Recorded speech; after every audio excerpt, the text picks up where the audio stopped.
With the swipe of your finger or the click of a mouse, you can get all of your personal information in an instant. If it's easy for you to access your info, it can be easy for anyone else. Financial fraud expert Susan Axelrod joins us with tips and advice so we do not become victims of financial deceit from cybercrimes or even investment fraud. Good morning to you, Susan. Hi, good morning. How are you? Great, thank you. How can we protect our personal information online? Personal information is really important for all of us to protect. In this day and age, when you hear about Sony, Target, Neiman Marcus, University of Maryland, JP Morgan, there's a whole lot of cyber attacks that go on. If you are an investor and you have an online brokerage account, there's a number of things you can do to protect your information and your account. First, if you access your account online from home, make sure your antivirus and firewall programs are up to date. Second, if you use your iPhone to engage in any brokerage activity, make sure your phone is password protected, really important, and make sure you're using the highest level of security for the app that's available. Also, really important that you use more sophisticated passwords. We've all gotten lazy, we all have a lot of passwords. It's really critical that you think about that when you're creating your password. And finally, when you're sitting in Starbucks and you want to access your account online, it's not a good idea to use unsecured Wi-Fi to do so. So be smarter and do it at the right times. Yes, now when it comes to the password, as you just mentioned, how often should we change our password when it comes to our financial information? Regularly changing your password is a good practice. Every couple months probably makes sense. I wouldn't let it go multiple years. And if we're out at a coffee shop, it's not secure then to go online from there? If it's an unsecured Wi-Fi spot, I wouldn't access your brokerage account activity from there. In this day and age, we really just have to be sensitive to things that 3 and 4 years ago we weren't thinking about.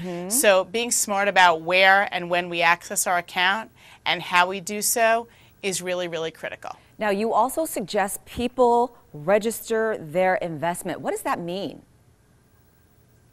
Well, what we suggest is people check out their investments to see whether or not they're registered or not.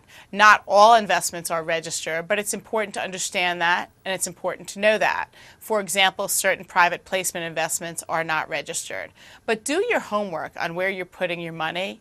Ask questions, understand if it's registered, understand the risks involved, understand the projected rate of returns, because of course if there are higher projected returns, there may be higher risk. So the motto is really just do your homework on where you're putting your money and your investments. Now, you are a financial expert. What are some reasonable costs and fees associated with brokerage firms and individual brokers as we're shopping around?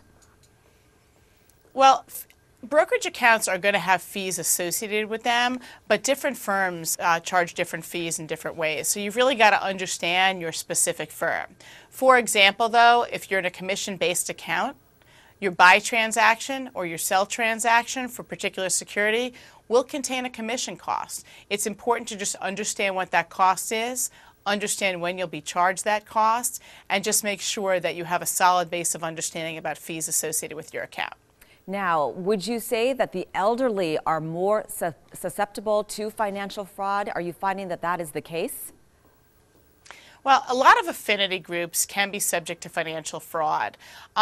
Senior investors are an important area for organizations like FINRA to focus to make sure those investors are adequately protected. There are a number of reasons why senior investors may be targeted, though. First, they've accumulated more wealth in their lifetime, and they're looking to invest that money for retirement and make some important decisions.